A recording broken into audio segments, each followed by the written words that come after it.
3 ತಿಂಗಳಲ್ಲಿ ಈ ಭಾಗದಲ್ಲಿ 3ನೇ ದಾಳಿ ಇದು. 3 ಜನ ಮೃತಪಟ್ಟಿದ್ದಾರೆ. ಈ ಬಗ್ಗೆ ನಾನು ಕೂಡ ಅರಣ್ಯ ಇಲಾಖೆಯಲ್ಲಿ ಒತ್ತಾಯ ಮಾಡಿ ಏನು ಸೋಲಾರ್ ಫೆನ್ಸ್ ಬಾಕಿ ಇದೆ ಆ ಸೋಲಾರ್ ಫೆನ್ಸನ್ನು ಮುಗಿಸಬೇಕು ಅಂತ ಪ್ರಯತ್ನ ಮಾಡಿದ್ದೆ, ಆದರೆ ಇನ್ನೂ ಆಗಲಿಲ್ಲ. ಇವತ್ತು ತೀರ್ಮಾನ ಮಾಡಿದ್ದೇನೆ, ಸರ್ಕಾರದ ಹಣ ಬಿಡುಗಡೆ ಆಗಿಲ್ಲ ಅಂದರೂ ಕೂಡ ನನ್ನ KLADಯಲ್ಲಿ ಇವತ್ತು ಪೆನ್ಷನ್ ಪೂರ್ತಿ ಮಾಡಲಿಕ್ಕೆ ACF ಅವರಿಗೆ ಸ್ಥಳದಲ್ಲಿ ಆದೇಶವನ್ನು ಕೊಟ್ಟಿದ್ದೇನೆ. ಜೀವ ಭಾಳ ಅತ್ಯಮೂಲ್ಯ.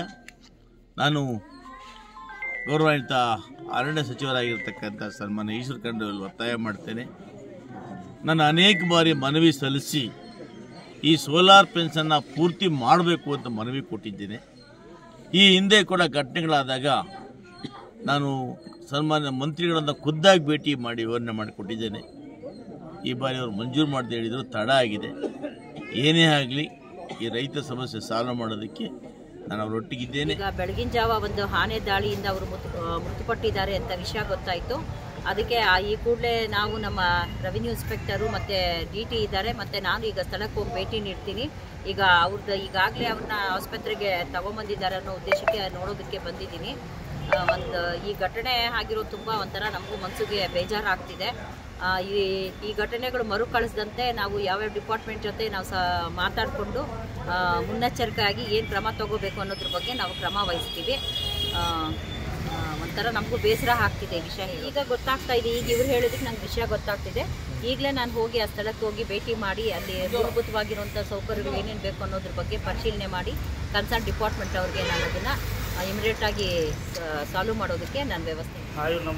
ನಮ್ಮ ಬಾರ ಬಂದ್ಬಿಟ್ಟದ ಓಡಿಸ್ಕೊಂಡು ಹೋಗ್ತಾ ಇದೆ, ಹಾಗೆ ಇಟ್ಕೊಂಡ್ಬಿಡ್ತು. ನಾವು ಏನು ಮಾಡೋಕ್ಕಾಗಿಲ್ಲ. ಥರ ರಿಜಿಸ್ಟ್ರೇಷನ್ ಮಾಡೋದು ಏನಿಲ್ಲ, ಅದು ಕರೆಂಟ್ ಇಲ್ಲ. ಕರೆಂಟ್ ದೊಡ್ಡ ಪ್ರಾಬ್ಲಮ್ ಇದೆ. ದೊಡ್ಡ ಕರೆಂಟ್ ಇಲ್ಲ, ಯಾವ ಕರೆಂಟ್ ಇಲ್ಲ. ಸ್ಟಾರ್ಟ್ ಹಾಕ್ಕೊಂಡು ಒಳಗೆ ಎಲ್ಲಿದ್ರೂ ಆನಿದೆ. ನಮ್ಗೆ ತುಂಬ ತೊಂದರೆ ಇದೆ ಸರ್. ಅದು ಆ ಪೆನ್ಷನ್ ಹಾಕ್ತೀನಿ ಅದೆಲ್ಲ ಸೋಲಾರು ಅದೇ ಹಾಕಿಲ್ಲ, ಏನೂ ಮಾಡಿಲ್ಲ ಸರ್. ಅವರು ಬಂದ್ರೂ ಅವರು ಏನು ಲಾಠಿಚಾರ್ಜ್ ಬರ್ತಾರೆ ಹೋಗ್ತಾರೆ. ನಾವು ಏನು ಮಾಡೋದು ಗೊತ್ತಾಗುತ್ತೆ. ಎಲ್ಲ ಜನಪ್ರತಿನಿಧಿಗಳಿರ್ಬೋದು ಮತ್ತು ಅಧಿಕಾರಿಗಳಿರ್ಬೋದು ಎಚ್ಚೆತ್ಕೊಂಡು ಮೊದಲಿಗೆ ಮೂಲಭೂತ ಸೌಕರ್ಯಗಳು ಏನು ಒದಗಿಸಬೇಕು ಅನ್ನೋದನ್ನ ಮೊದಲಲ್ಲಿ ಒದಗಿಸಬೇಕಾಗುತ್ತೆ. ಯಾಕೆಂತಂದರೆ ಇವತ್ತು ಹಳ್ಳಿಯಿಂದ ಹೋಗುವಂಥ ಕರೆಂಟನ್ನು ಸ್ಥಗಿತಗೊಂಡಿದೆ ಅಲ್ಲಿ. ಯಾಕಂತಂದ್ರೆ 5 ಮನೆ 6 ಮನೆ ತೋಟದಲ್ಲಿ ಕಟ್ಕೊಂಡವ್ರಿಗೆ 20% ಕರೆಂಟ್ ಕೊಡಬೇಕಾಗುತ್ತೆ. ನಾವು ಇದೇ ಸಲ ಭಾಳಷ್ಟು ಸಲ ನಾವು KIB ಒಂದು ಅರ್ಜಿನೂ ಕೊಟ್ಟು ಆ ತೋಟದ ಮನೆ ಕರೆಂಟ್ ಕೊಡೋದು ಹೇಳಿದರೆ ಅವ್ರು ಇವತ್ತು ಮಾಡ್ತೀನಿ ನಾಳೆ ಮಾಡ್ತಾರೆ. ಇವತ್ತು ಏನಾದ್ರು ಆಗಿದೆ ಅಂದರೆ ಇವತ್ತು ಕರೆಂಟಿಂದ ಪ್ರಾಬ್ಲಮ್ ಆಗಿರುತ್ತೆ. ಯಾಕಂದ್ರೆ ಮನೆಯಲ್ಲಿ ಕರೆಂಟ್ ಇದ್ದರೆ ಬೆಳಗಿದ್ದಾಗ ಯಾವುದು ಬರೋದಿಲ್ಲ.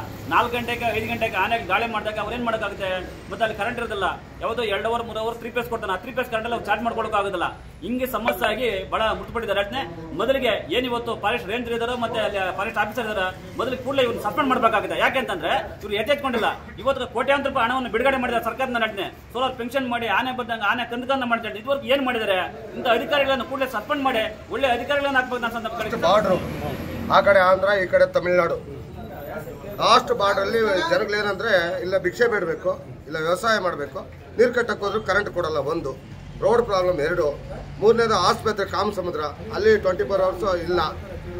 ಜನಗಳು ತುಂಬ ಸಮಸ್ಯೆ ಅಂದರೆ ಅಷ್ಟು ಇಷ್ಟು ಸಮಸ್ಯೆ ಅಲ್ಲ.